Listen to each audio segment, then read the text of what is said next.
Hello, everybody. Well, I'm getting ready here in the next almost hour and a half to leave out. I decided to go ahead and do my 34-hour restart here in Winslow, Arizona. Gonna be a little bit of a rough night tonight, drive-wise. I hadn't been able to get no sleep today. I slept hard last night. I think I was in bed about 12 hours. I usually don't get that much sleep, but I reckon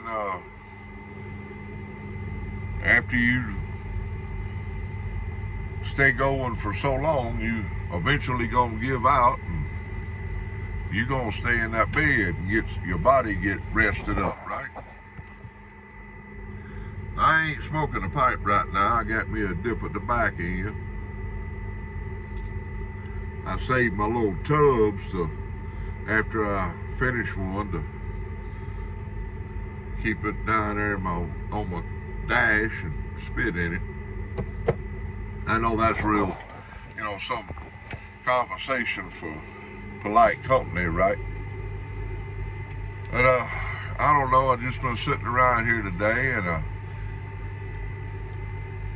been letting life kind of whoop on me, I reckon. And I've been watching videos and trying to keep my mind occupied. But when you sitting still like this, there's an old saying that idle hands are the devil's workshop. And that does hold true. They'll work on you mentally, physically.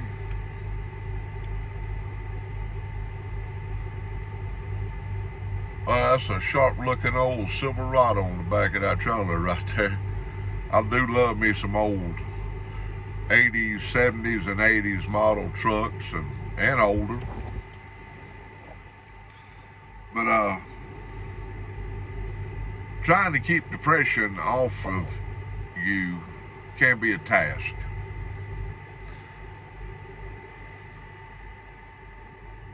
I'm fixing to have to change jobs. This one here is just not paying the income. I'm not being able to make the income with this job as what me and Mama needs. I like the route I'm running out to California and back, but I'm having to stay out 3 weeks this time to make enough to meet the bills. And for years and years, I've had a saying in this industry, the trucking industry, you don't go home till the bills are paid. So I'm having to stay out at least 21 days, maybe a little more, time I get home to meet the bills. And that tends to wear on you. I know I ain't the only one. Mama's had a rough time at work. We've all had it rough for the past 4 years. I just pray that things will be making a turnaround and this country will begin to prosper. I pray for that. Not just for me and Mama, but for the country and people in general. I've done some praying today and asking the Lord, just guide me in the direction I need to go. Now, it might not always be the direction you think you need to go in, right? So, Lord, I don't know if I need to go down that road, or I don't know if I need to make that move or what. So how do you determine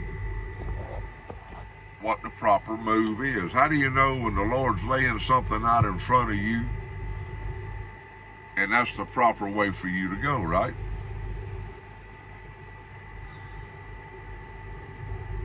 It can be difficult,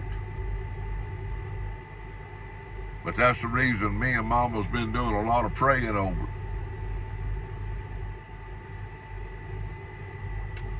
And I honestly believe I'm making the proper and right move. I'm having to do a lot of stuff on the computer, which, well, when I say computer, well, Mama has been doing some stuff for me on her computer at work, and I've been using this phone here, which is a computer in itself. And boy, me and computers don't get along so well. I poke buttons till something happens, right?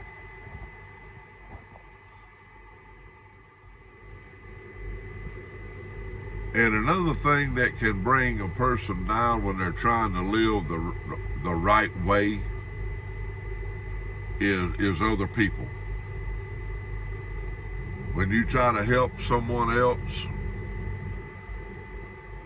maybe show them the right path to go down, and all they do is, I ain't gonna say bring you down, well, yeah, bring you down by their negativity. That's a big thing too. I got a ballpark next to me right here. I trained him several years ago, and I've been trying to help him, but the more I try to help him, the more he brings me down. It's just like a wet blanket. And sometimes I wonder, why am I even trying? When he makes me feel like I just have a smothering blanket over me. When it makes it harder for me to stay on that straight and narrow path. When he is taking that wide road, and that wide road will lead straight to hell.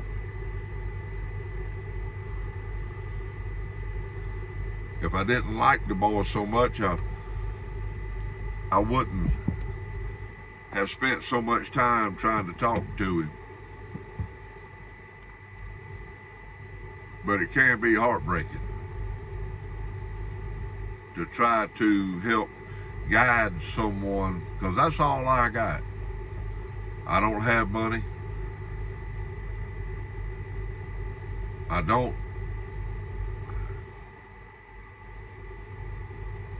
bought his supper tonight because he's broke. It ain't like I got much.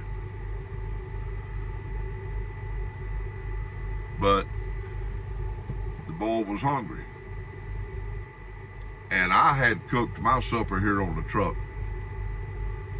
So I took him inside, and I'm glad that thing turned off. And I bought him supper. Small things like that try to make a difference. But his life, his home life, is so destructive that it makes me feel like I have a wet blanket on top of me. I'm just wondering if anybody else feels that way. I know I can't be the only one in the world.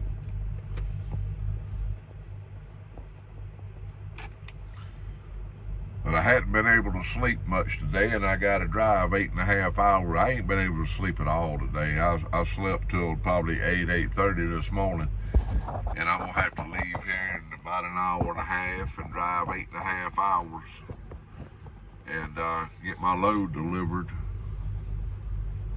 tomorrow in Van Nuys, California.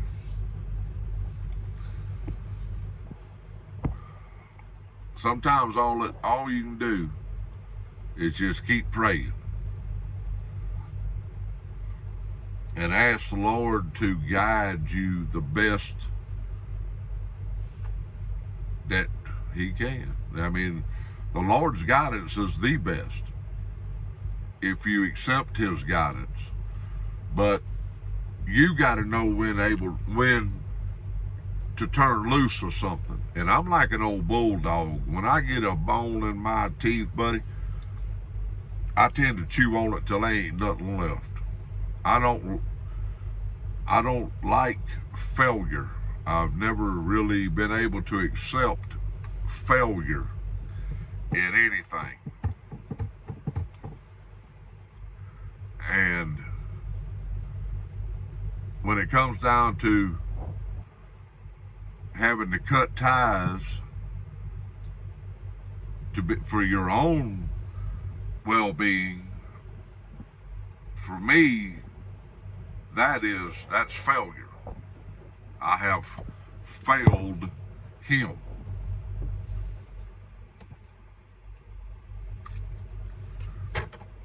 Now, when I was a trainer for 10 years, I like to drop that phone.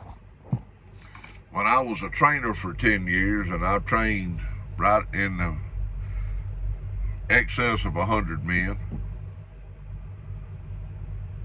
I always told them, I will not fail you. You will fail yourself.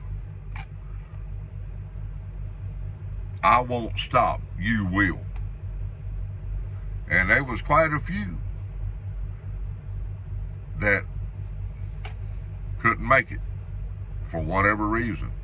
They couldn't be away from home. They still were sticking their feet under mama's table.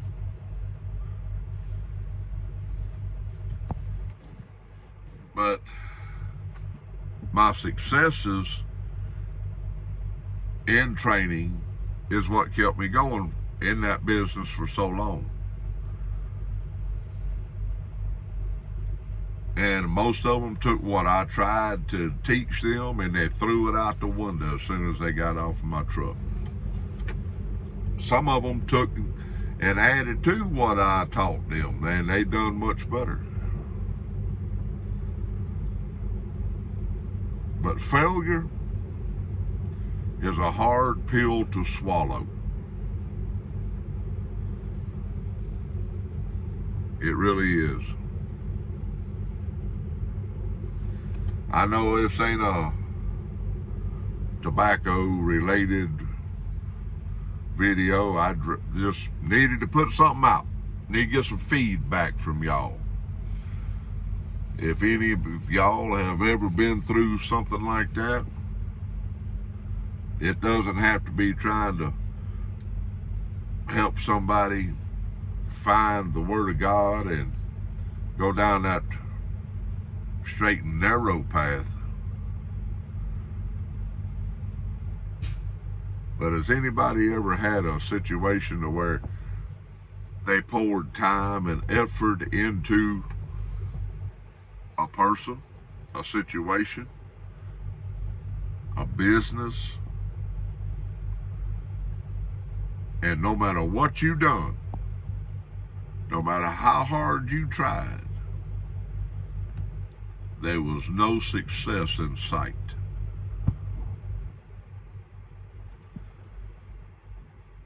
People, keep the Lord on your mind and prayer on your lips. And if you're the praying sort, I can stand some prayers, me and Mama both.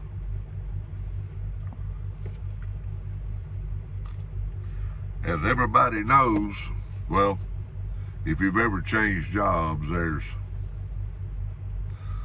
a period of time that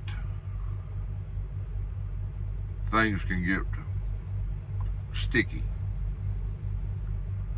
So send up some prayers. I could use them, so could Mama. And if you don't think a prayer ain't got strength,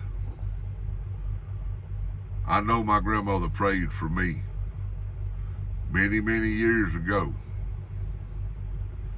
And just because an individual passes away does not mean their prayers lose any of their strength.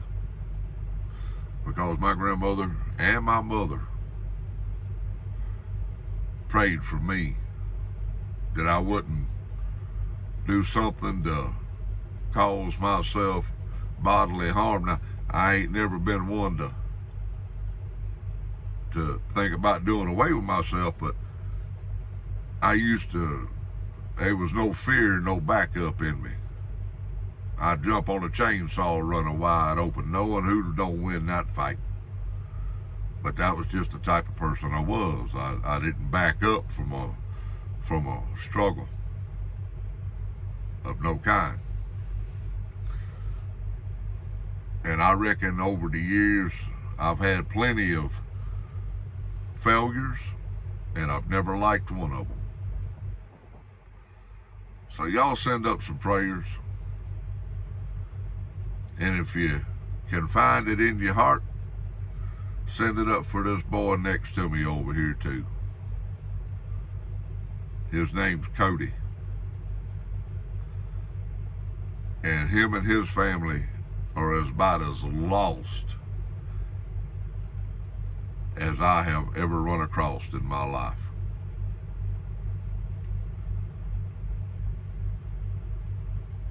God love y'all.